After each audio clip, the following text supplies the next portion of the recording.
am I? Am I alive yet?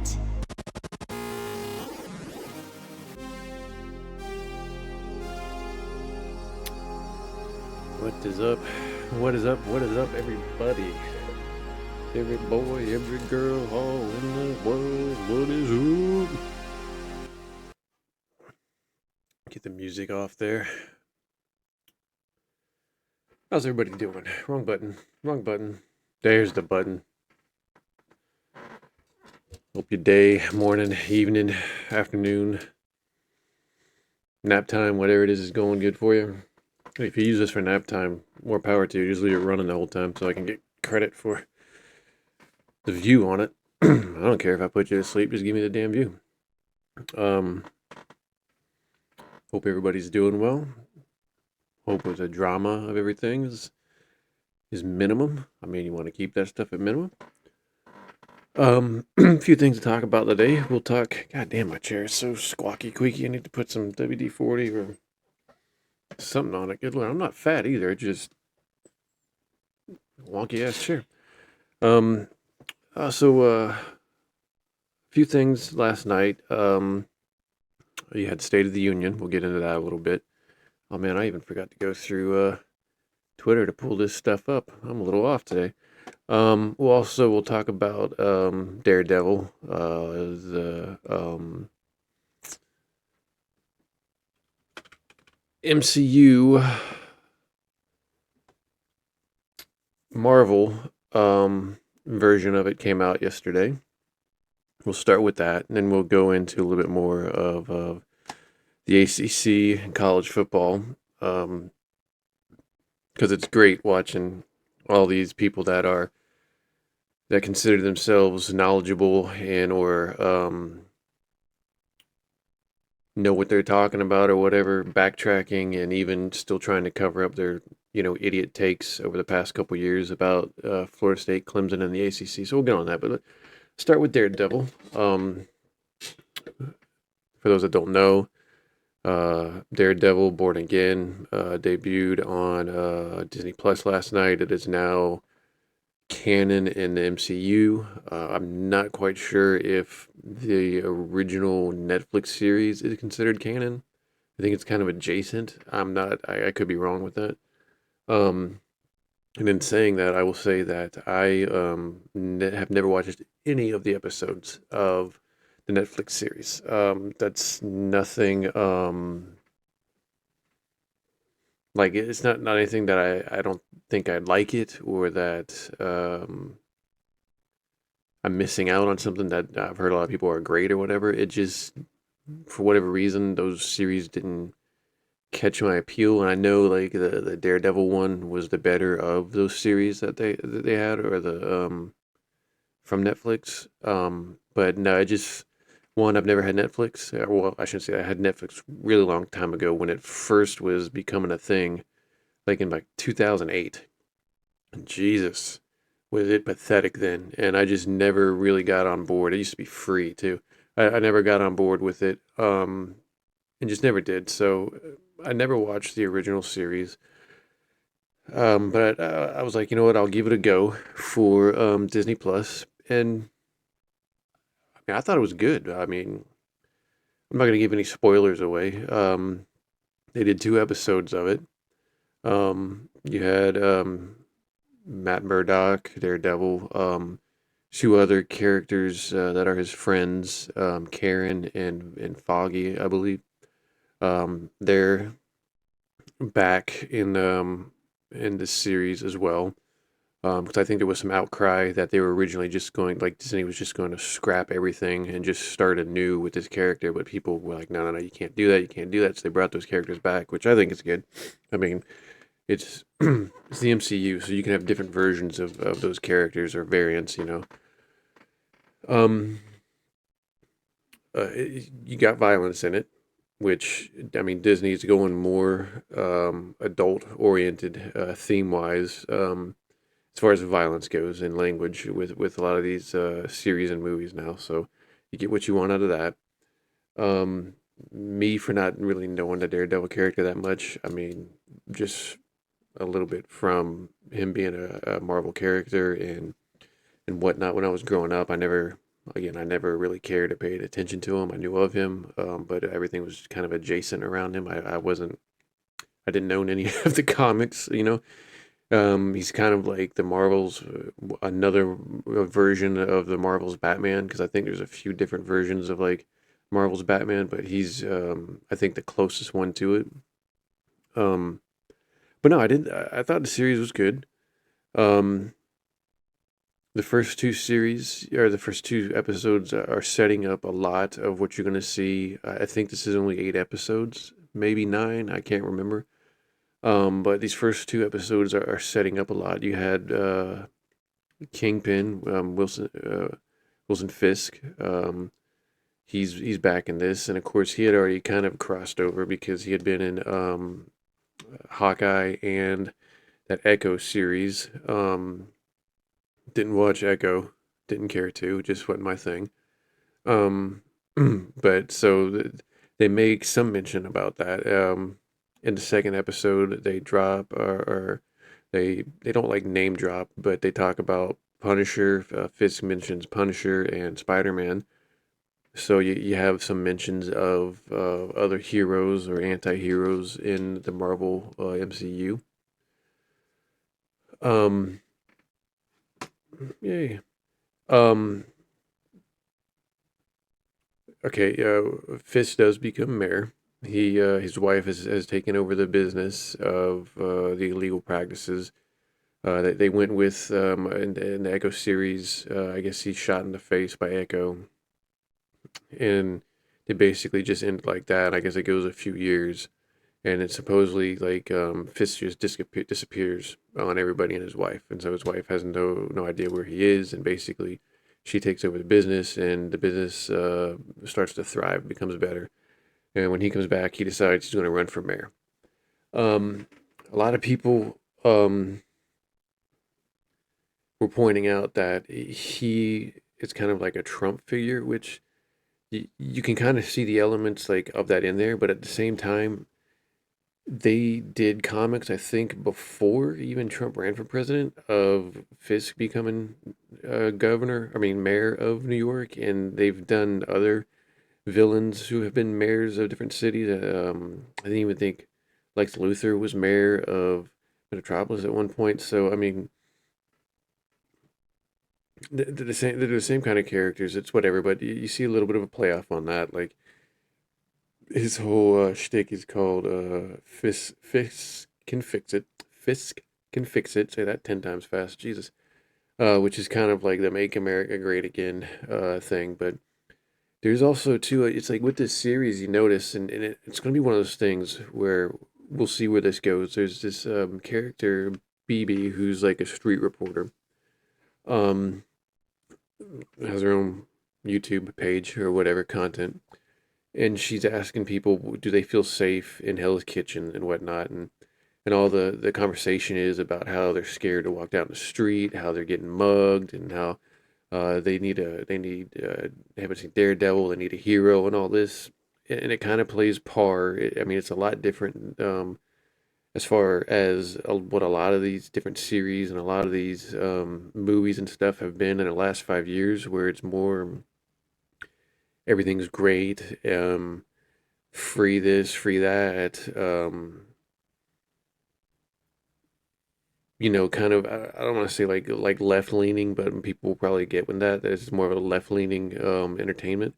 And like the atmosphere you get around this is like you can definitely tell it's more behind what you've been seeing the other side of preaching as far as how the streets are dangerous now and whatnot. And some people will push that in to like this is more of a right leaning show, or it's a more conservative kind of show.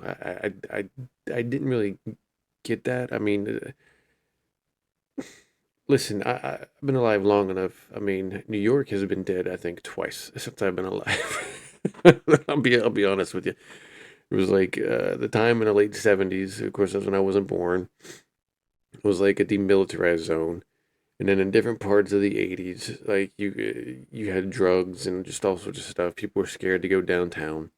And it wasn't until like the early 90s, I think, when I forget that mayor's name. Anyway, when he took over, he basically came in and got rid of all the drugs, got rid of all the sex workers, got rid of everybody that were in the downtown area, that were in the streets, that were scaring tourists off. Giuliani, and made New York a spot that people wanted to go to again, and they weren't scared to go into at night. And I mean, it just fluctuates. Cities happen like that all the time. That's just how that goes.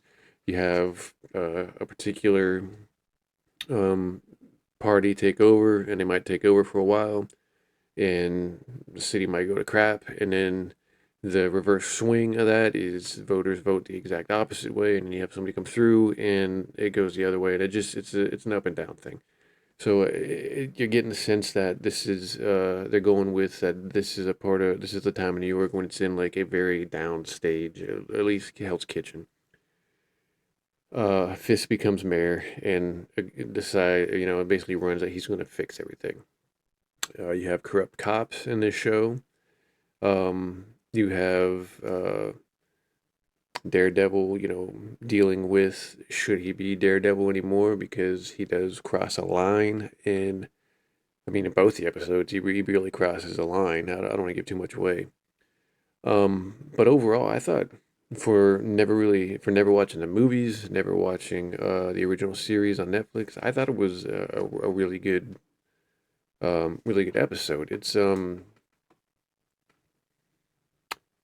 I mean, I don't want to give anything away, but here's a little bit of the sequence of in the second episode. I won't say what's going on in there, but anyways, yeah, I thought it was good. Now, and this is what I hate about the timeline that we're in now with the way again, the way everybody has their own podcast, everybody can talk about it, and a lot of the people that I saw, and most of these individuals, like were diehard fans of the Netflix series, which is fine. That's fine. But they came on and just talked about how bad this series is. We're 2 episodes in. It was not bad at all. It might not have been what you were. This is the thing too when it comes with this stuff. When you have already built up an expectation because there were previous seasons of a particular show or character or whatever out there, your expectation is already high. And when you feel it doesn't meet your own expectation, you just go to, oh, it sucks. It's not like what the other one used to be. And you can't have that. One, I'm pretty sure, even though a lot of the same characters in here, this is, you have to take this as this is the Marvel, or this is the MCU Daredevil. This isn't the Netflix Daredevil. So even though there might be some similarities, this is a completely different transition. This is just a different storyline. Even though some of them might run similar, even though some of them might seem similar, this is a different storyline. You have to think of it as this is just a variant in the multi-universe of the different series that they have. Excuse me. And so just to come out and just completely start trash, and that seems to be the thing these days, is if it doesn't meet your expectations and if it doesn't meet your standards of what you think it should be, people just dog it to the ground, or they talk about how horrible it is. Pump the brakes on that stuff. It's only been 2 episodes, all right? Wait until you've seen the entire series, all 8 episodes, all 9 episodes, whatever it is, then come back and say if it was bad or good. But that's also the thing. Everybody wants to be the one to say, well, see, I first said it was garbage when the first episode came on. That's how bad I knew it was, because they want to act like they were so smart. What happens if this ends up being the greatest series ever? And then you're sitting there going, people are going to call you out on how you said the first 2 episodes were garbage and the series was garbage.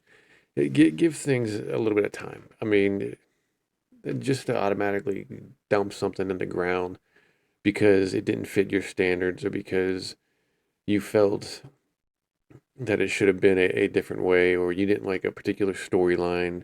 Again, after only 2 episodes, I mean, they're just setting stuff up. You kind of got to get over it. I mean, I thought it was good. I don't know what people are honestly complaining about. I thought it was a decent setup. There goes. I didn't realize that the guy in the opening scenes was Bullseye though. That was one thing I didn't understand. But there he goes getting thrown off the roof. So there's that at least. But no, not too much happened. They just basically catching you up with this character and introducing you to this character if you didn't know who he was. Um, and I suspect from now on you're gonna get more of a fast pace. Um, there's more of a. I tell you this, She-Hulk was supposed to be like a law type show, like Law and Order type show, right? And then it ended up being nothing like Law and Order. The first two episodes of Daredevil were more like Law and Order than anything She-Hulk could have wanted to have been. They actually go into a courtroom, they actually sit in a judge's office and talk about what should and shouldn't be talked about as far as evidence goes.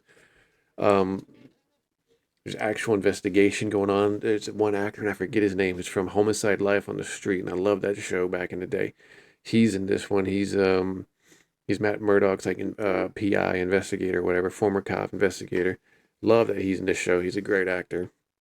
But yeah, it was more. It felt more like a Law and Order or CSI anything than She-Hulk did.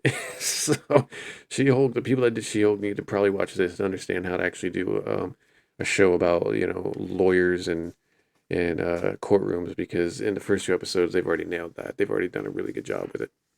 But yeah, overall, it's a good series. There hadn't been anything too crazy, and there hasn't been anything that made me go, meh, I don't want to watch it anymore. I'm ready for episode 3 next week. I'm ready to do it. Let's see what else we can learn from it, and we can go from there. Now, this is one of the things where you see more of Daredevil being active, running in the streets of New York. He uses his was it Billy Polmore, and he uses the sling to get around. So I guess he didn't do a lot of that in Netflix, which would make sense because they probably didn't have the budget for that at Netflix. So you get to see him doing more of Daredevil stuff from the comics. But yeah, I thought it was a decent start for a new character, new old character in a new old series. Let's go to the other thing that happened last night, and that would be the State of the Union. Um, okay, so I'll just put it this way. Me personally,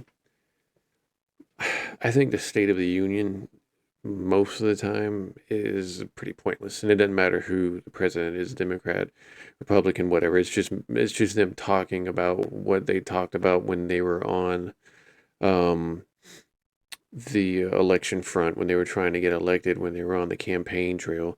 They're just basically saying the same thing or saying what they've done in the first month since they've been and what they plan to do, which again is what they've been talking about for last year. So to me, I don't really watch the State of the Union. I think I honestly I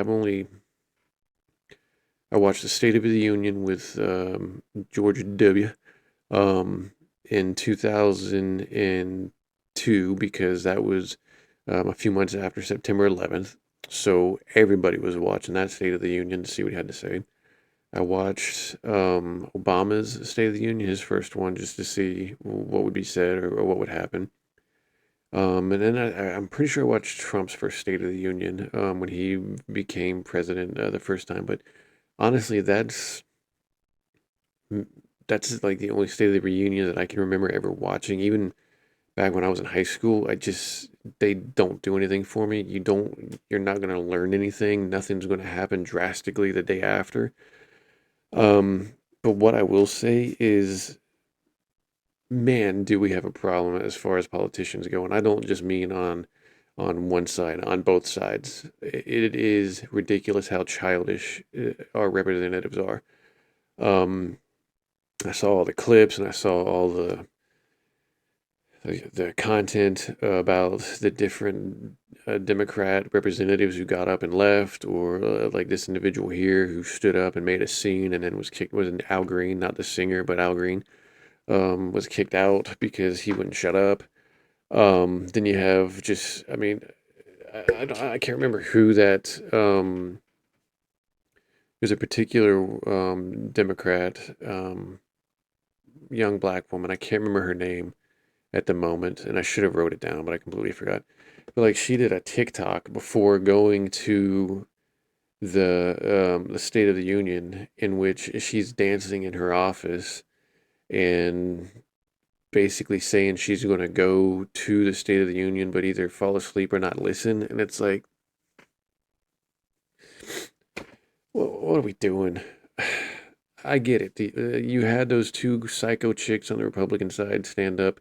What was it, last year or the year before, and just be complete skanks. I understand where that both sides are a bunch of childish assholes. But it's just this year it looks even worse on the Democrat side because they lost the election, and since then they've done nothing but bitch and complain, and it's just we get it. You hate the president. You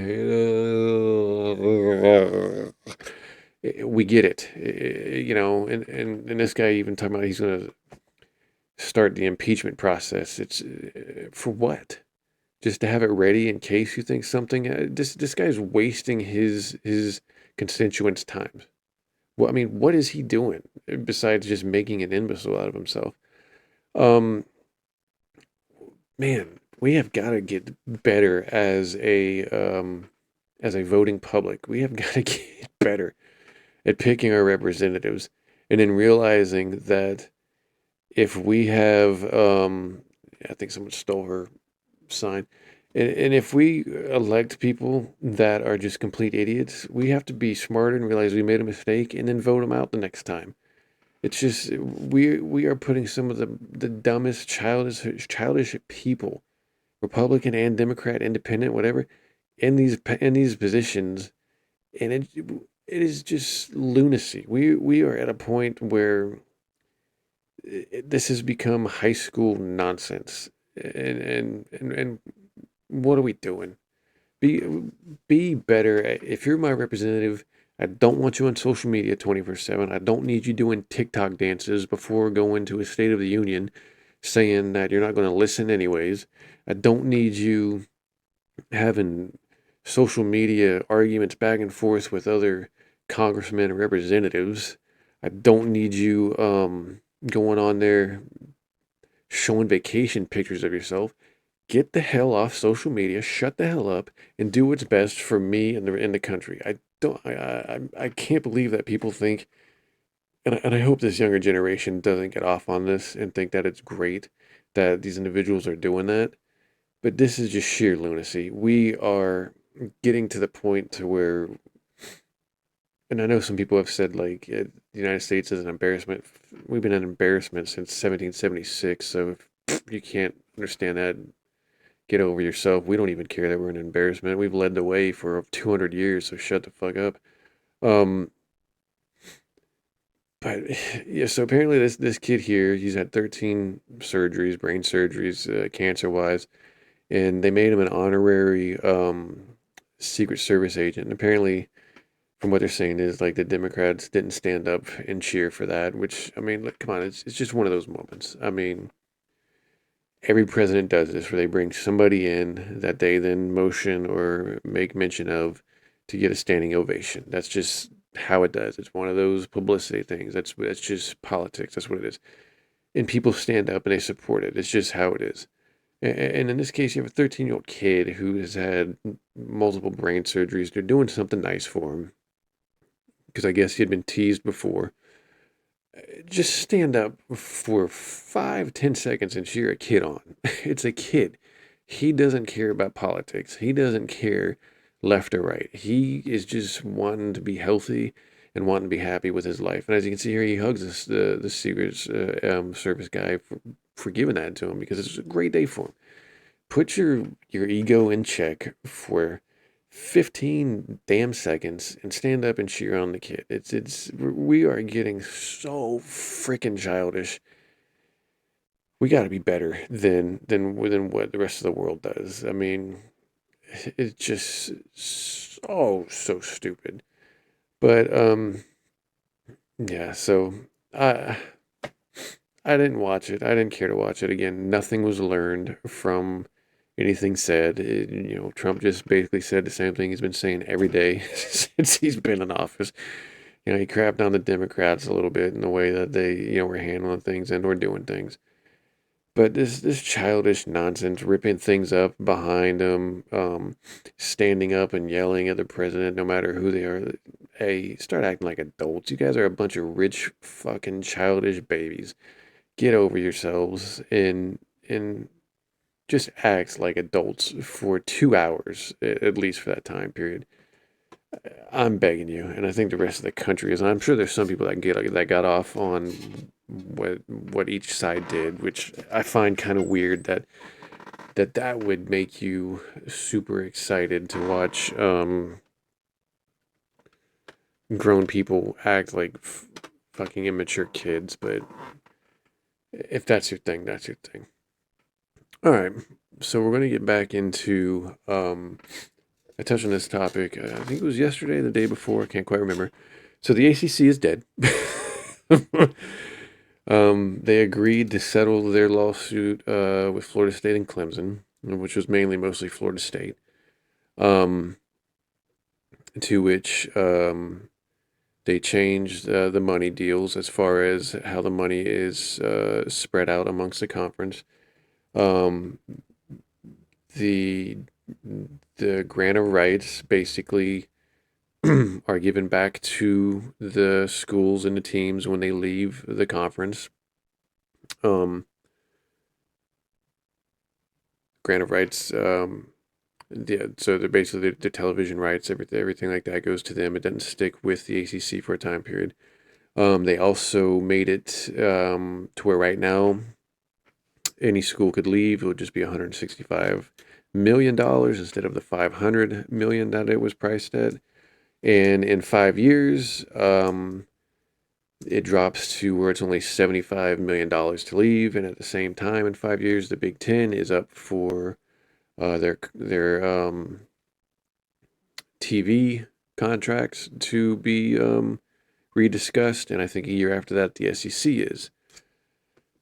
Um, but everybody should know that by now. But what I'm going to talk about is I loved all these individuals that for the last 2 years have just crapped on Florida State and crapped on Clemson a little bit and kept telling them there's no way they're going to get out of the ACC.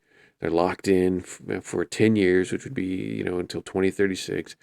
They can't get out. Ha ha ha ha. Stuck their noses up at us, all this nonsense, just to then see it all fall apart in their faces the next day, or this last yesterday. And it was even funnier to watch these people that they couldn't even admit that they were in the wrongs on these things.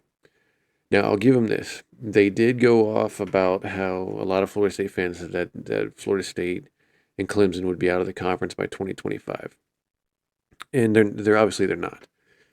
Now, having said that, sure, you got the fringe society of fans that are going to believe what they want to believe, and they're going to argue with it until their dying breath.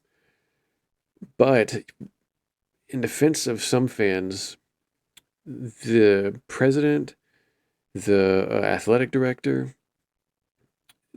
were doing a lot to make it seem like Florida State was going to get out of this within like a year or two period.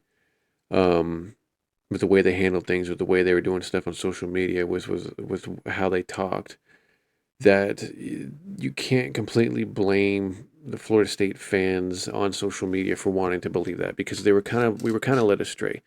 I at one point thought, okay, yeah, maybe they could get out in 2025, but then when you kind of started really seeing the tea leaves, it was like, no, okay, it's not gonna be 2025, maybe 2027, maybe 2030, what it would be, but you still had the hardcore ones that are like, no, we're getting out in 2025.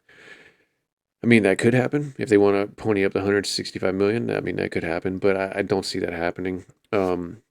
So yeah, you can call out the fans that said that was going to happen on that, but you guys have got to eat crow on everything else, because let's just put it, there's this, and I'm going to try to pull this up and see if I can find this one. and I don't like doing this, but at the same time, I feel like this needs to be done. But there's this show called The Monty Show, which is a weird name for a sports show. Are they still live? Good God, they've been live this whole time. Okay, so these guys started off um 5 hours, 6 hours ago. Holy crap, what are we doing? Um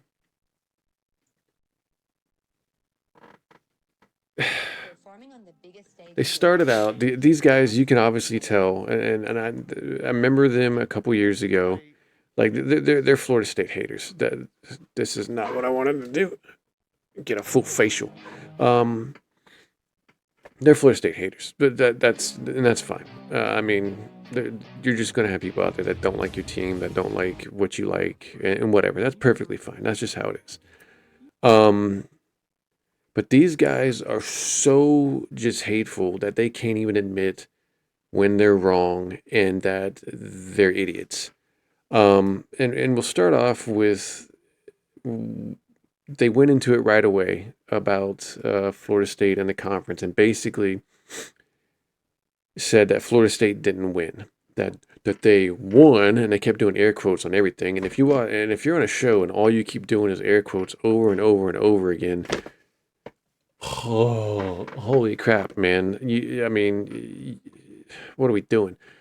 But they basically went in saying that Florida State didn't win. They didn't get what they wanted. They're still in the ACC. Um, that they're not, sure that they won because they got more money, but then they'd go into saying, but see, if they left and even went to another conference, they're not going to get full participation. They're only going to get half or 30% of the TV deal, and that's just about the same amount that they'd make if they stay in the ACC, and that's bullcrap. Because if you can see here, they were talking about how when USC and UCLA joined the Big Ten, that they only took half of the television revenue deal or whatever it was. Like they weren't full members or whatever it was. So they couldn't make the full amount from the television or whatever deal it was. And Oregon and Washington were cheaper because they were begging to get into the Big Ten. So I Googled how much USC and UCLA made in the first year in the Big Ten. And it turns out that they made 65 to 75 million in their first year of being in the Big Ten. And that's not, I don't even think that includes whatever TV deal they got from it or whatever benefits that might have come with it. Florida State, if they stay in the ACC right now, may, depending on how it works out, may get 50 million a year. Which, I mean, that doesn't sound bad. That's not, I mean, I'm not poo-pooing that at all. But when you look at this in the first year that they were in, that's 15 to 25 million more. And who knows with the SEC? I mean, I think that's almost like 100 million a year that those teams are making there. There's the difference, and that's what Florida State had been talking about for the past 2 years. The fact that these guys, especially this big dope here, did not understand that and was going to defend his stupid argument to the point that it was even proven to his face and still argued it. It just makes me laugh, man. It's like if I came on here and I said something that was wrong or I said something that I thought was right, and then I found out later, nope, it wasn't. Hey, I'm coming on going, hey, I was wrong, baby. Hey, I talked my mouth off and look what happened. I was completely wrong on this whole thing. If it turns out that Florida State decides to stay in the ACC in 5 years, I'll come back on if I'm still doing this and go, yep, look, remember 5 years ago when I said we're out? We're not out. We're still there. I was wrong. That's just how it is. But these guys, oh my God, it's like we get it. You hate Florida State. Fantastic, dude. But you don't have to lie, and you can actually call a win a win. They go in. Well, I'm just gonna let them talk for a second. This is the Monty Show, the truth in sports talk streaming. When you want unbiased opinions about your favorite team without the spin, all you have to do is find the Monty Show. 29-30 expected to drop below $100 million. In fact, sources told me yesterday that it would be below $80 million. You look at the reporting on this. I mean, on its face, this is an unequivocal win for Florida State. It would appear. Mm-hmm. If that is in fact the case, why is my social media timelines, all of my socials, TikTok, the comments on TikTok yesterday, the comments in our comment section here on YouTube yesterday, if you're on Twitter, you see all the comments on my tweet machine. Why is everybody saying the ACC is dead? And all the jack wagons, Because it is dead, you jackrabbit. It's been dead. The ACC started to decay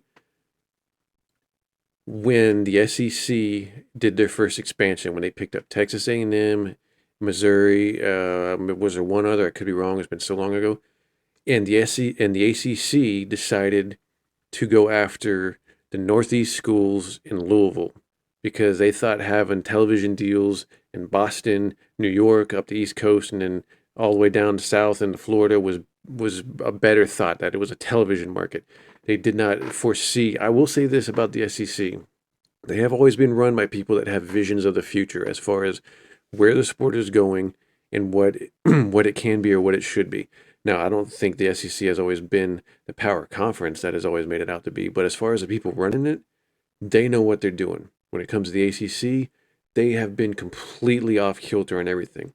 And so when the SEC expanded and got Texas A&M and Missouri, sure, that might have been for a market, but it was also because they were understanding where the conferences were going. The ACC only expanded for television purposes, not for getting decent schools or good schools as far as football goes in the conference. So they started to decay then. The minute that the ACC died was the second time the SEC expanded. They took Texas and Oklahoma. Because remember, there was at one point where Texas and Oklahoma, there were talks of them joining the ACC. And for whatever reason, it didn't happen. So Texas and Oklahoma get picked up by the SEC, and then the Big Ten invades the Pac-12, destroys the Pac-12, and takes their premier teams, becomes a coast-to-coast conference. And what did the ACC do after that? Nothing. And this guy's sitting here saying, oh, the ACC didn't die. I don't know. They're already dead, you moron. Do you not understand that? They are already dead. There is no other great school besides Notre Dame out there that you can get to join your conference that are going to make people want to either stay or join your conference. It is over. The top teams of the ACC and the mid-tier teams of the ACC want out. Your television markets want out. Notre Dame will leave the minute that Florida State, Clemson, and Miami, North Carolina leave. They will bounce out of the ACC. This conference is dead, and the fact that this guy and this other dude that looks like a serial killer staring at the screen don't understand and see that makes me wonder why anybody takes anything they say seriously. Guy podcast bros saying the SEC is hunting. Well, no, they're not. And if they're hunting, they're not hunting for Florida State today. Because if Florida State was going to cough up the $290 million by some estimates it would take today to announce they were leaving the ACC. Okay, again, and his numbers are just wrong right there. He didn't get the correct numbers. He's running it's supposed to be 300 million. It's not. It's down to 165, my dude. You really need to update yourself before you start blabbermouthing on these things. It's down to 165. And a team could decide to pay the 165. They could. Will they? I don't think so. I think in the next 2 years, because it's going to drop 20 mil a year, you will see Florida State and Clemson look at that door. And to say that the SEC and the Big Ten aren't interested in any of these schools is nonsense, because this is the long game. Again, it is going to two super conferences, the SEC and the Big Ten. We are already halfway, if not more than a third of that way there. That's why Florida State and Clemson want out of the ACC, because it is a dead conference and they don't want to be left out. This is why this is all going down right now. And they want to join one of these other conferences to start making that money so their teams are there and their facilities are there and that they can compete with paying these kids. Because until the NIL is figured out, it is just a money game. And to sit there and poo-poo a team for wanting to try to survive in the world that it's no longer collegiate sports, it is professional or semi-professional sports, is just ludicrous. And these guys are dinosaurs when it comes to this. Their foresight is ridiculous. And I honestly think the guy next to him is probably thinking that the guy, I guess his name's Monty, is an idiot because the things he's saying does not make sense. Maybe the SEC didn't want Florida State. Okay, I won't argue with you on that. I mean, Florida didn't want us in there. I mean, the same reason Texas A&M didn't want Texas in there. But maybe Florida State doesn't want to go in the SEC. Maybe Florida State is looking at the Big Ten. Maybe the Big Ten is looking at them. Florida State and Clemson would not have jumped into this lawsuit unless there was a reasonable reason to do it and to leave. And you can sit there and say, well, no, both the conferences said they haven't had talks. And OJ didn't kill his wife. Come on, dude. This is business. This isn't loyalty anymore. This is business. There are going to be conferences that have done it before and are doing it now that are going to backdoor other conferences looking at teams by saying, hey, look, if you guys can get out of your contract there, we'll find a way to make sure you get more than what people would normally get joining the conference so that you guys can compete. And then after 3 years, 4 years, we'll get it to where you guys are full members. Da, da, da, da. So to sit there and just continue to die on this hill that nobody's interested in any of these teams in the ACC and that the ACC is not dead, it makes you a horrible sports fan and a horrible podcast guy. Oh, let me do the podcast guy.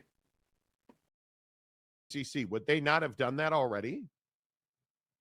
Are you telling me that now, and I think that what's being overlooked and nobody is talking about in this ACC settlement, that when you leave the ACC now, you pay your fee to get out, you get to keep your media rights, which is what we talked about yesterday was the critical issue previously for Florida State. You can pay $500 million to get out. That didn't mean you were getting your media rights. Yes, it was updated, and that is, you moron. Again, I seriously hope this was. I think it was live. I'm pretty sure it's still live. And the fact that they didn't educate themselves, like later on, I came back later, and he claims that they're educated and know all this stuff. But yet here he is just talking completely out his ass when all the information is out there. If he would have gone through his timeline, he would have found even legit reporters talking about this.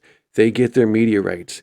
It is part of the deal with them leaving. It is not held with the ACC. It leaves with them the minute that they leave. And the fact that he is still talking as if they're not going to get it shows you just the level of intelligence of where he's at. Mm-hmm. Now, that's the win. It's not that you can pay your way out. It's not that you're going to make $60 million a year if you win games. And this is the other argument I'm going to have with him. He obviously did not understand the deal as it is. They go into saying that Florida State and Clemson will make more money if they keep winning games in their conference, that they'll get paid more for winning games. That's not what the deal is. The deal is, I don't want to say popularity, but the deal is TV ratings. It's Florida State and Clemson had basically stated that they have more people that watch them than a Wake Forest or a Duke.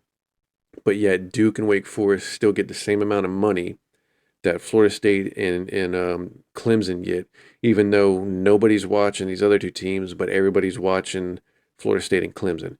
That's what the new deal is. It goes into, it's a ratings system now, and it's if you stay on top of the ratings, if your team stays on top of the ratings, you get a higher cut of the money at the end of the year. It doesn't have anything to do with wins. I mean, people watch Notre Dame on NBC all the time, even in the years that they suck, because they want to watch them lose. That's just the honest truth. When Notre Dame's doing good, people watch them because they want to watch them lose. When Notre Dame is garbage, people want to watch them because they want to watch them lose. Florida State is in that same boat. Florida State, when they're winning, people want to watch because they want to watch them lose. When they're dog trash, people want to watch because they want to dog them and make fun of them. And that's what the brand recognition is, and that was part of what Florida State and Clemson are saying is their brands are so much bigger than the rest of these brands. Why are they getting paid the same amount and we're struggling? And I can't remember where it is in this stream, but he goes into that, and they're making it that they're going to get paid by wins. That's not how it goes. It's that you now can buy your way out of the ACC contract, and you get to keep your media rights. That's what the win is. But I implore ACC fan, I implore Florida State fan, and all three Clemson fans, I implore all of you, be realistic. You did not abolish the grant of rights as one person. Actually, they did. They pretty much did, my man, because going into this, it was an ironclad grant of rights. It was you were not going to be able to leave until 2036. That's what it was. What is it now, my chummy chum? They can leave at any time they want to. If they want to pay $165 million, they can leave. I'm pretty sure that means the grant of rights is pointless. So how are you saying that they didn't abolish it? They did. It was abolished. They don't have to sit around for another 10 years waiting. They can leave at any point, and they will definitely leave in 2029. His argument is the stupidest thing. Am I wrong? If I'm wrong, please let me know, because I will come back on tomorrow and go, all right, you guys have a point. You are correct. The fact that he's arguing that the GOR was not abolished when any team can leave at any point starting now is just dumb. Let me make sure this is going. I want to make sure. I don't know if my mic's on or not. Person tweeted, you did not burn the ACC to the ground. They did. As idiot podcaster guy said yesterday. Idiot podcaster. They burned the ACC to the ground. I lit the match. Like I said, the ACC lit the match 15 years ago when they expanded and picked up the schools, the old Big East schools, and then did nothing when the Big 12 lost Texas and Oklahoma and the Pac-12 folded. But yeah, ACC is so healthy. Good job, my friend. Idiot podcaster. ACC is intact. Nobody has left the ACC. Let's go State back. is going to leave the ACC. State is going to leave. Buy your way out of the ACC Let's contract, go back to that. and you get to keep your media rights. That's I want to hear him say that one more is. time. The But ACC is intact. I want to hear that one more time. ACC fan, I implore Florida State fan, and all three Clemson fans, I implore all of you, be realistic. You did not abolish the grant of rights, as one person tweeted. You did not burn the ACC to the ground, as idiot podcaster guy said yesterday. The ACC is intact.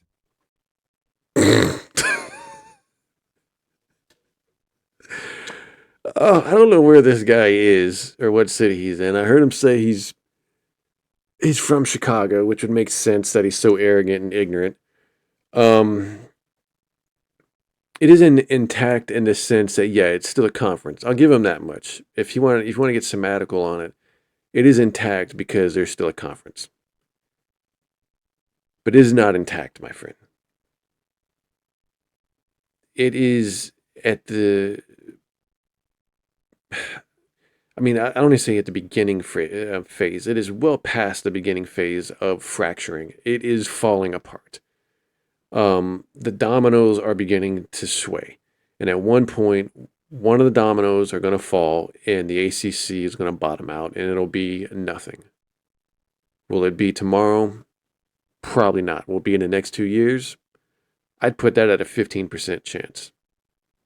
Nobody has left the ACC. Nobody has announced their intent. I love how he thinks he's so smart because nobody's left for the ACC right now. Man, he really... Look, again, to his credit, I'll give it to him. There were a lot of Florida State fans that were just going on about how we were going to leave the minute we dropped the deal from $500 million to a decent pay. He's right about that. I'll give him that much. There were a lot of Florida State fans that were dumb that ran on that, but there was a lot of people that were misled on that. But because you had a bunch of people on Twitter that were just saying stuff that they didn't actually know or claiming that they had sources, all that stuff. That's fine. But the intent of this was to get paid more, was to get rid of the ironclad grant of rights, which they did, was to get their media rights back when they leave, which they did. So there's 3 wins right there. To drop the buyout, that's 4 wins right there. And to basically be able to leave anytime they wanted. High five. High five. I think that's wins. Maybe I'm an idiot. Maybe I'm just an idiot. Maybe he's right. Intention to leave the ACC. Nobody believes that Florida State is going to leave the ACC before the 2029, 2030. Again, I mean, that's a decent guess. I mean, I'm not going to say that he's wrong on that. But there is a decent percentage that in the next year or two that Florida State and Clemson decide, you know what? 120 million, 140 million. Hey, that's not that bad to pay to jump to another conference and make half that back in the first year, or more than a third of that back in the first year, instead of sitting in the ACC and waiting. And even more when it gets to the point that to where it's down to that 75 million and you know they're all going to leave in 2025, you're just waiting for the inevitable. Again, I said this yesterday. If I was the ACC, I'm going to Florida State Clemson right now and I'm telling them $100 million, you guys get the hell out of here. Take your rights, take whatever, go. Any other teams, any other schools that want to go with them, this is your opportunity, go now. And then I'm going to the Big 12 and I'm going to that commissioner and saying, hey, we need to come together. This is what we'll do. We'll become the big ACC, take all the rest of the ACC schools, whichever ones leave, we'll pick up a few more here and there. We'll have all the Big 12 schools. We have Stanford and Cal. Then we'll add Washington State and Oregon State, because then you have your West Coast with Arizona and Utah, and you can have 3 different divisions. And you are basically your own league at that point on. Will the ACC do that? No, because they don't have the foresight for it. But if you're this guy here, you're going to argue till you're blue that the ACC is going to be around forever, even though he doesn't know it's already dead. School year, because why would you? And the other thing that I think is so fascinating, Tell me, is that so many people don't look at history as a teacher. Is it something where you can say, yeah, we're leaving the ACC and in 2025 we're joining the SEC? This next football season, we are joining the SEC, we're leaving the ACC. Has it ever worked like that? No, it hasn't. huh? Did I hear that wrong? Financial hit. And I keep your media right. Financial hit. Damn it. School year. Because why would you? And the other thing that I think is so fascinating is that so many people don't look at history as a teacher. Okay. Is it something where you can say, yeah, we're leaving the ACC and in 2025 we're joining the SEC? Yeah. This next football season, we are joining the SEC. I mean, it we could are be. leaving the ACC. Could be. Has it ever worked like that? No, it hasn't. No. I mean, there have been schools in the past that have jumped after a year, or just given a year and gone. There's been a few that have done that. Now, do most of them normally have a 2 or 3 year? Well, Texas and Oklahoma, they announced they were leaving, and it was supposed to be they had to wait another 5 years, but the SEC and Big 12 worked something out to where the SEC paid the Big 12, and within 2 years, wasn't it 2 or 3 years, like Texas and Oklahoma was then in the SEC. I mean, and he's talking about this, but UCLA and USC basically did the same thing. It was only a 2-year period and they jumped. I mean, it's not uncommon. In fact, if a conference actually wants a team and the other conference realizes it's just better for that team to leave, most of the time they work out a deal to within a year or two get that school out and in the other conference. Are there some that wait for their conference contracts to end? Yeah, I mean, sure, but it's not anyone jumping to like one of these big leagues. It's like a lateral move or like Sun Belt to Big 12 or whatever. That might be considered a decent, but I mean, so I mean, his argument, I mean, I think I understand what he's trying to go for, but at the same time, there are actual instances of this stuff happening. It's usually a years long process. And usually when you join a new conference, you take a Yeah, it was not a year-long process to have Texas and Oklahoma join the SEC. I think that took a month.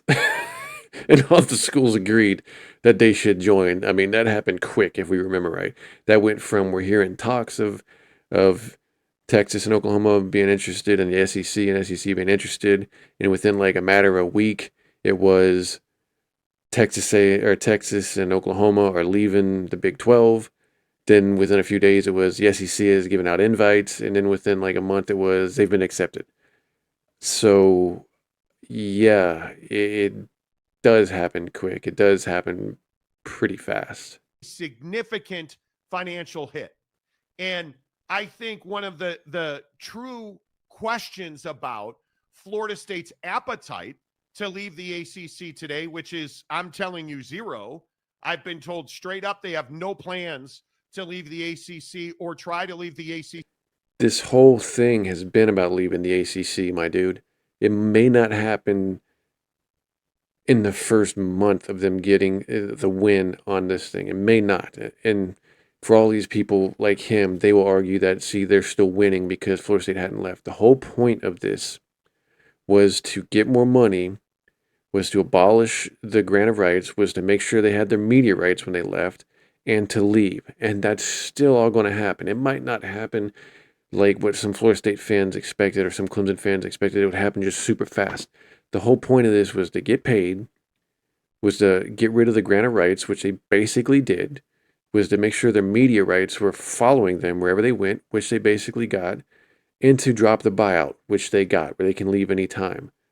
I don't understand why he's standing on this hill and why he's arguing this point, because the only thing I can think is that he just hates Florida State, which again, that's fine. In the next 18 months, because they understand if they were to go to the SEC today, let's say, which Now listen to this. most people believe the SEC doesn't have an appetite to add Florida State. You notice how I keep saying appetite? Somebody has an appetite. If they were to go to the SEC today, would they get a significant share of the new SEC TV deal? You know the answer is Okay, so here's the thing. Yeah, they're not going to get 100% of the TV deal. That TV deal was already made. It's already been there.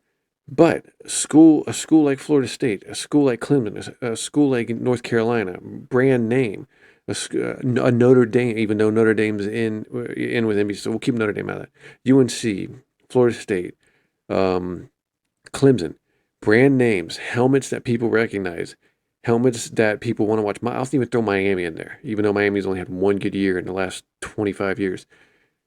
Those are names that people will want to watch. Those are names that will get investors that want to put money, that get sponsors that want to put money into your conference. So would they get a full share right away? No, but they'd at least get half of that new deal, because it only helps your product better if the members of your product are good and are bringing eyes to it. The SEC and the Big Ten know this. It is business deals now.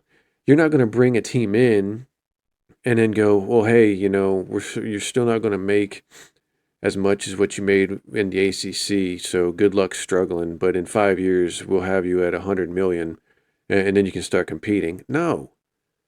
It is about ratings as far as contract deals go. And if they brought any of these teams in, they're at least getting half of that new deal. Believe me, they are. They will, because it is about product, and it's making sure your product looks good on Saturday. That brings more eyes in. It brings more revenue in. To sit there and say that they're not going to get any of the deal, or yeah, they're not going to get the full deal. Of course they're not, because it was a TV deal made what, a year or two ago. They would have to wait until 2030, 2031, which Florida State and Clemson would be fine with. They would still make 30 to 40 million more being in these other two conferences than they would staying in the ACC. And that's what this guy does not get in or understand or refuses to see, because he would have to take the L on it. Is no. If the exiting members of the Pac-12 who went to the Big Ten in Oregon and Washington, SC and UCLA. Okay, now before he goes in this, I'll go into this again. Yeah, USC and UCLA did take a pay cut because the TV deal or whatever was already there.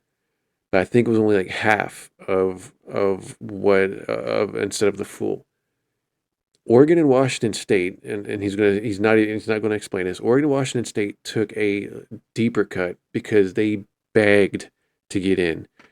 Big Ten came for USC and UCLA. They wanted USC and UCLA. They didn't want Oregon and Washington right away. They had to beg and have USC and UCLA go, hey, why don't you bring them in too? And the Big Ten said, fine, but for the first, 5-6 years, you guys only get like a small percentage of the TV deal. And Oregon and them agreed because they just wanted, they knew that the Pac-12 was dying and they wanted to be in the. But he's not going to say that. He's going to tilt it his way to make it seem like they all got bad deals, or they all didn't get the deals that they expected, and Florida State and Clemson are screwed. How much money do you think those schools are making? 65 to 75 million a year. $100 million a year that the Big Ten teams are getting, the Big Ten universities are getting, allegedly, per year from their TV deal. Well, we know that the newest members of the Pac-12 and the Big Ten are getting $30 million a year. So they left. Okay. TV deal. But what this jackass is not talking about is you still get conference money from being in that conference. And it's not just with football, even though football is the biggest revenue. And all the other sports, it's like a giant, I don't want to say slush fund, but a giant bag of money. And it's all divvied out equally to every team in that conference. So again, guess how much UCLA and USC got in their first year in the Big Ten? $65 to $75 million. Okay? Florida State and Clemson, if they're lucky, they will get 45 at the most million a year staying in the ACC. So your argument, my man, is that it's stupid for Florida State and Clemson to leave because UCLA and USC are only getting $30 million from the TV deal, even though they actually got 65 to 75 million a year. And you're telling me that's a bad deal. I'm telling you right now, Florida State and Clemson would jump. If it was a $100 million buyout, they'd jump to get 65 to 75 million a year in the Big Ten. And if he can't admit that, if he's only going to talk about a TV deal, the money from that, and not the grand scheme of all the money that they're making, how do you have a sports show, my friend? I mean, I've already debunked a large portion of what he said. He did nothing, no research, no nothing. He just came on here and started talking through his nose about his points that he wanted to get across because he feels he's right. And he is only right on a few things, but constantly wrong on everything. The Pac-12 and handed the Big Ten a $70 million write-down and said, yeah, we're happy to do it. Do you think that's where Florida State is right now? That they're willing, when they're on the cusp of the payday that they've talked about for years. Again, it's not the payday they're talking about on the cusp for years. They wanted to be equal or at with the SEC and the Big Ten. they're going to be making maybe 45 million a year. And we had just stated USC and UCLA both made up to 75 million in their first year, and they were bottom tier teams of the Big Ten. That is 30 to 40 million more depending on how much they make in the ACC. It is not on the same level. It is not. In the SEC, you're going to have teams that are going to be making that much, if not more, a year. And the fact that he cannot see and understand that, again, how is he a sports guy talking this nonsense and can't believe? Want to make more money or be on par with the SEC. And over the next year, if they get the TV ratings and they win games, they'll likely make somewhere between $50 and $60 million. That's not true. And it's not about winning games, okay? The way the system is set up with the ACC, it's gone to who are their highest rated ones, who bring more revenue to the ACC as far as views go from the television market, which is Florida State, then Clemson, and I think Miami. They'll get a bigger cut of the pot at the end of the year. And it's not going to be 65. You're looking at maybe 45 million, if that. And you're telling me that Florida State wouldn't go, yeah, I'll just take half of the TV deal right now or a third of the TV deal right now, knowing in 5 years that the TV deal is going to be outrageous. It's going to be in the billions of dollars to where we're going to be making 100 million, 120 million a year in that conference where the ACC will still only be making nickels and dimes. Come on, dude. Be smarter than that. I know there's a brain in that bulb of yours somewhere. In revenue from the ACC conference. Now, that puts you on par with the SEC until the new SEC deal kicks in. But are you really going to go to the SEC, probably lose 50% of the revenue you just gained access to?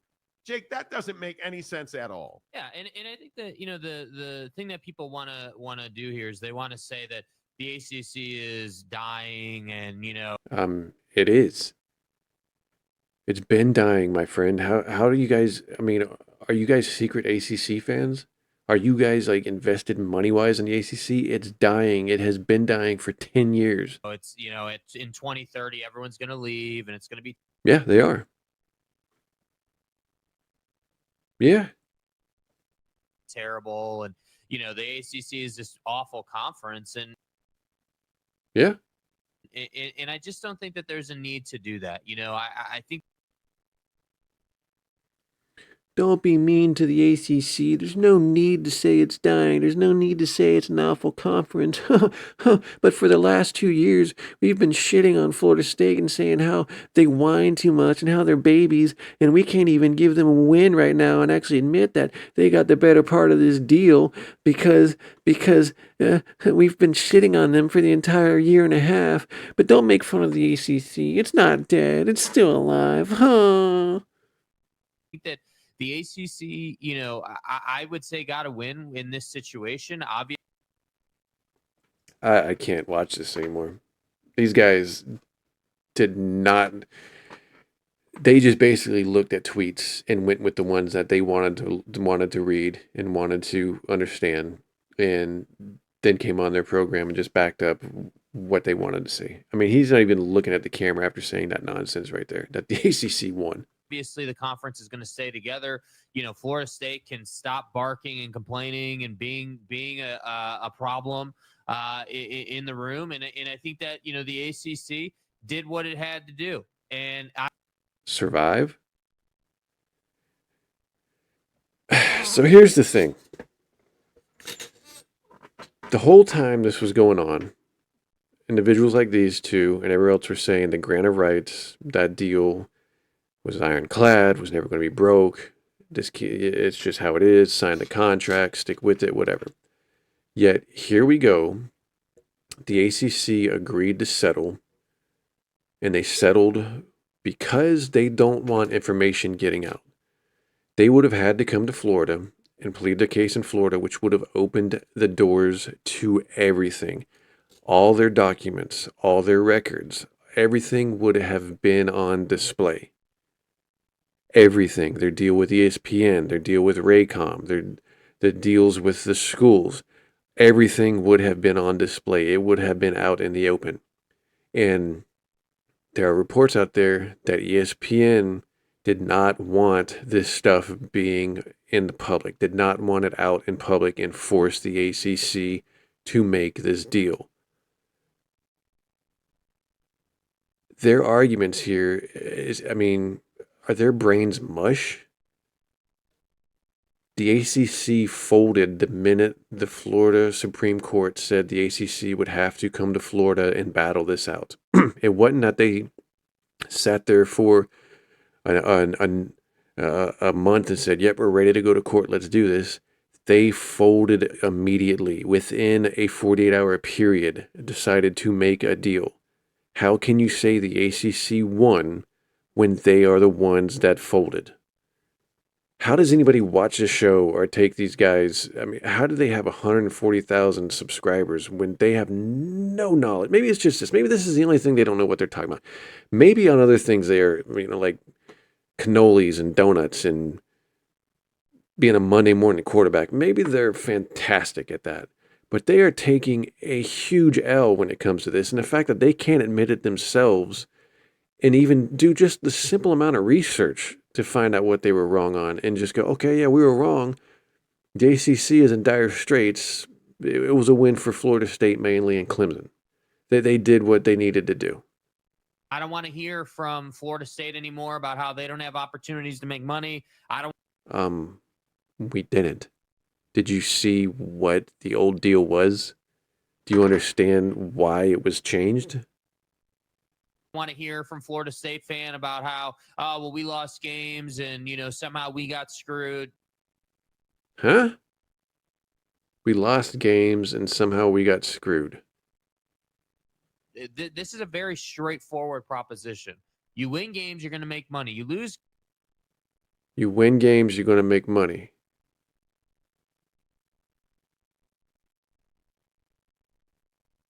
Games, you're not going to make money. And you win games, you're going to make money. You lose games, you're not going to make money.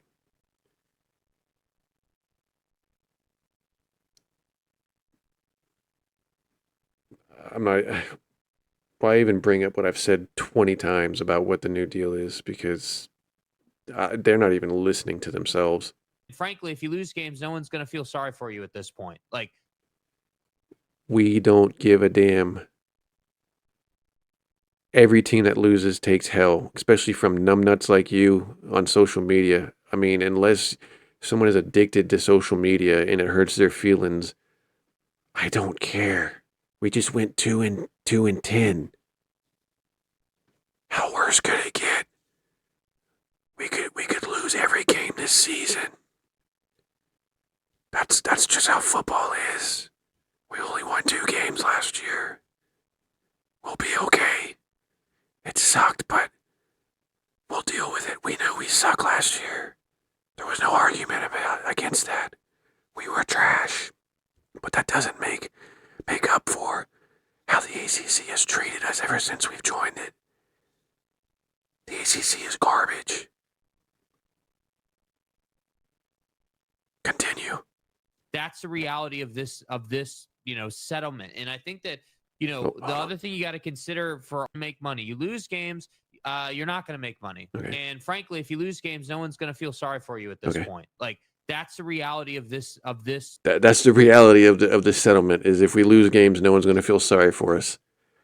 Thank you. Thank you for informing me on that. I'm so glad that if we lose games, people aren't going to care. We went 2-10 last year. But thank you that people are going to give a shit. And that's why this contract went through. That was the point of this contract. Thank you. Sorry.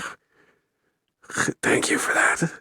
Appreciate you enlightening me on how people view us if we lose games. Thank you. Settlement. And I think that, the other thing you got to consider for all the people saying that, everyone's just going to leave the conference in 2030 and, this conference is dead and it's over. By the time 2030 gets here, we're probably not going to have, the Power 4 conferences. in college football the way we have them today. The Super League's probably going to come to fruition, and all of this is going to be for naught. What? Hold on. That confused. So he said that the Power Four won't come to fruition and that this will all be for naught because when Florida State. I don't understand that argument. Is he saying that there will still be a Power Four conference and there'll be Power Four conferences and Florida State will not leave because there's a Power Four and they'll want to stay? Or is he saying that there won't be and that there will be what people think it's going to be, a Power Two conference? I don't, that confused me. Of the Power Four conferences, Hold on. you're not going to make money. And frankly, if you lose games, no one's going to feel sorry for you at this point. Like, that's the reality of this settlement. And I think for the reality check. The other thing you got to consider for all the people saying that, everyone's just going to leave the conference in 2030 and, this conference is dead and it's over. By the time 2030 gets here, we're probably not going to have, the Power Four conference. Okay, so we're not going to have the Power Four conference. Okay. In college football the way we have them today. The Super League's probably going to come to fruition, and all of this is going to be for naught. Okay, so the Super League is coming to fruition. You want to know why it's coming to fruition, my friend? I mean, how about I whisper it to you? The Super Conference is coming to fruition because Florida State and Clemson sued the ACC. And the ACC settled, which made it easier for them to leave the conference. They don't have to wait till 2036 now. They can leave in 2025, which will make the Super Conference because they will leave and join it and make it a Super Conference, 2 Super Conferences. Your argument is probably one of the dumbest things I've heard ever. You just proved yourself to be an idiot on your own show. Congratulations. At the end of the day, because the whole structure is going to change. So Yeah, it's changing because Florida State and Clemson won their lawsuit, my man. It basically, it was going to, you are correct in that it was going to a super conference, 2 conferences at some point. You are correct. The problem was Florida State and Clemson didn't want to wait until 2036 because the SEC and the Big Ten would pick up other schools, would decide we're not going to wait that long. This is what's going to happen. And Clemson and Florida State didn't want to wait, and that's why they sued. What the hell this guy's talking about? I have to say is congratulations. You got your win where you're going to make some more money if you win football games or basketball games, or if you just win more and you're going to get more TV distribution. Right. But ultimately the reality is that okay, it's not about that. We're going to find this again because this is just getting ridiculous as far as what the payouts were. On 3 we'll have it. Where is On 3? And I'm pretty sure ESPN, like Adrian Adelson and all of them, did the stories about it as far as how it breaks down with the payment process.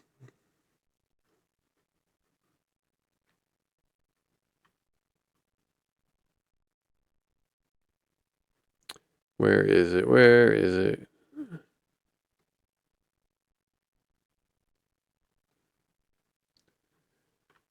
Oh, man. This is going to suck. I saw it out here somewhere, but I'm pretty sure that what it is, yeah, exit fee expected to drop. Those guys didn't talk about that at all. Okay. The new model or brand incentive is based on a 5-year rolling average of TV ratings through logistics, including how property games average, split distribution, long-standing members, blah, blah, blah, blah.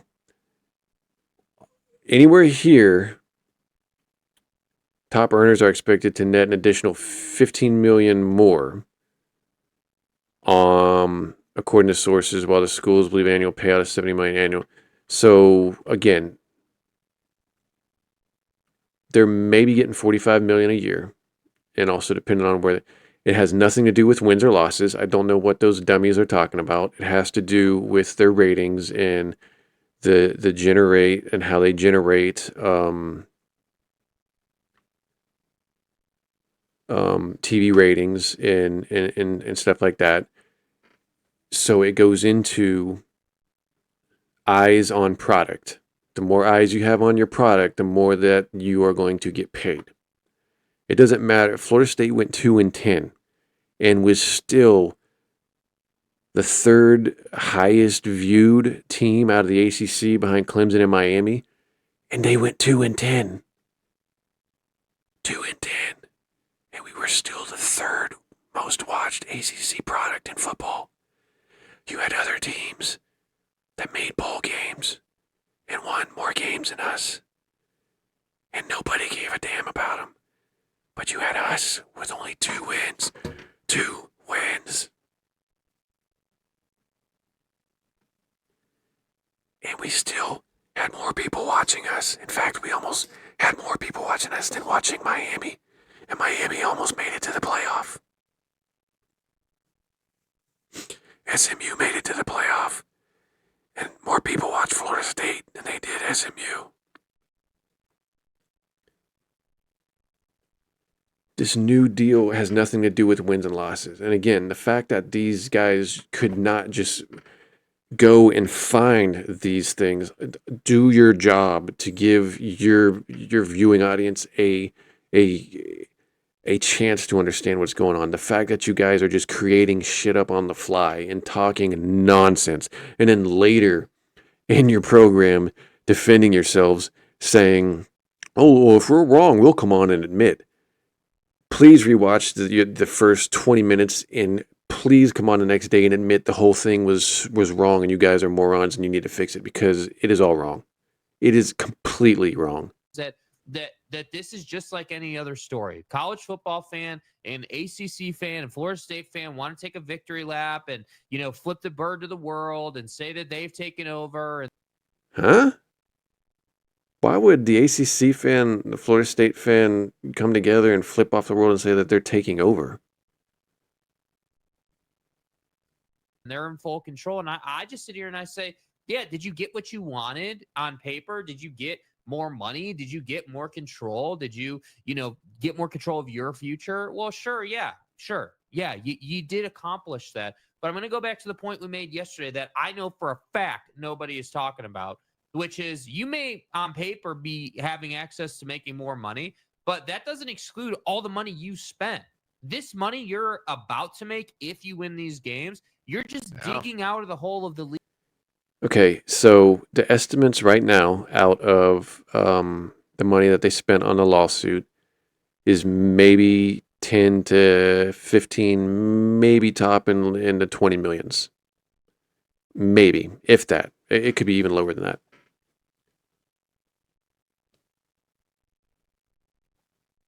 That's not digging out of anything. And that'll be something where you can work out payment plans with these lawyers. I mean, most of the time, that's how it's done anyways. And the minute they jump to another conference, it won't much matter. So what is the argument with that? Legal fees at this point that you paid. You burned a lot of money in fees on this. Yeah. And listen, ACC fan, you should be happy. But Florida State fan, I'm talking directly to you. Okay. You should be thrilled with this. We are. You should be thrilled with this. Thank you. You're making more money than Oregon is. No, we are making more money than Oregon on the TV deal. But let's look at this. You know what? Here, we'll do this right now. How much money did Oregon make in the first year with the Big Ten?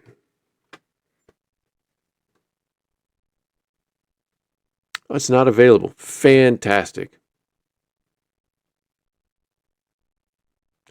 But look, they brought in over 150 million in operating revenues.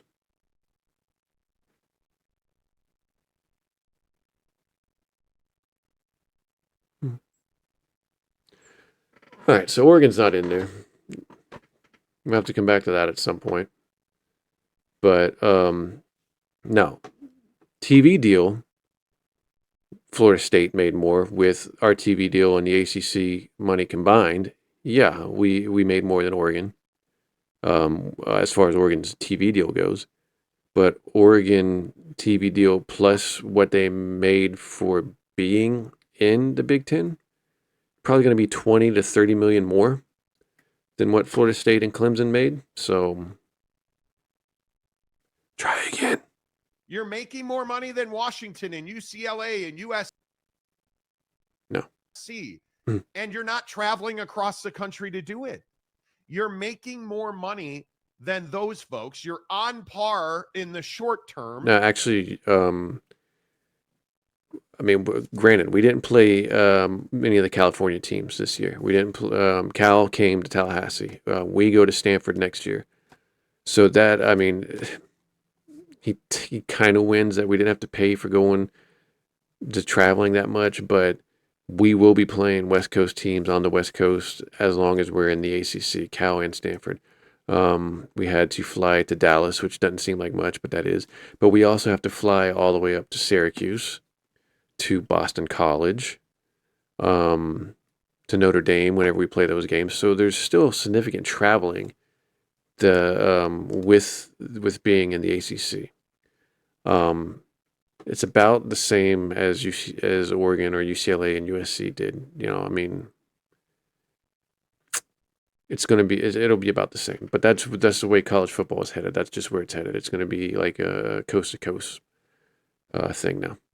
The very short term with your SEC compatriots. So that's what you've been bitching about, right? Is that not what the heart of the Florida State lawsuit was? We need to financially compete, and we can't do this because this grant of rights sucks. Yeah. It does. Right? That's what the whole argument was about. And now the truth about the settlement, Tell us. it puts you on par with SEC schools revenue. It puts us on par. It puts us on, dude. UCLA and USC made up $75 million their first year in the Big Ten. SEC teams are making almost $80 million. Florida State and Clemson are just now, with this new deal, maybe making $45 million a year. How is that on par, my man? I'm going to let him talk a little more, then I'm ending this because this is just ludicrous. It gives you an opportunity to control your destiny. Yeah, the lawsuit did because we can leave whenever the hell we want. You are right about that. After the 2030 season, when it'll probably be between $80 and $90 million by most accounts for you to leave the league. But what's the truth? It's probably not going to matter at that point because we're going to have a Super League. So it's probably not. Okay, again, and why are we going to have a Super League, you two numbskulls? Because Florida State and Clemson sued and got basically an early release for 2029 to do that right before the Big Ten and the SEC renegotiate their contracts for television. This would not be happening if Florida State and Clemson did not sue or did not get their way or lost in court. There would not be a Super League with them involved if that was the case. There wouldn't be a Super League in general because these conferences are waiting for the ACC to fall apart to add those brands to their conferences. It irritates me to the point that my brain wants to explode out of my head that these two numbskulls are just talking in circles and smelling their own ass. This is some of the dumbest arguments I've seen in a while. they have no knowledge or understanding of this. They're just basically hate talking because they can't stand Florida State, and they got proved to be idiots because for a year or two they did nothing but shit on Florida State and a little bit of Clemson and whatever. But anyways, if you want to go find them and tell them that they're idiots, the Monty Show, go and do it. Don't be like, I wouldn't be super mean. I mean, I don't have enough people watching this to even do that anyways. But if you do, just let them, just tell them actual facts instead of nonsense. Besides that, yeah, don't bring too much drama. Just let them know that they don't know what the hell they're talking about. But with that, we'll call it there.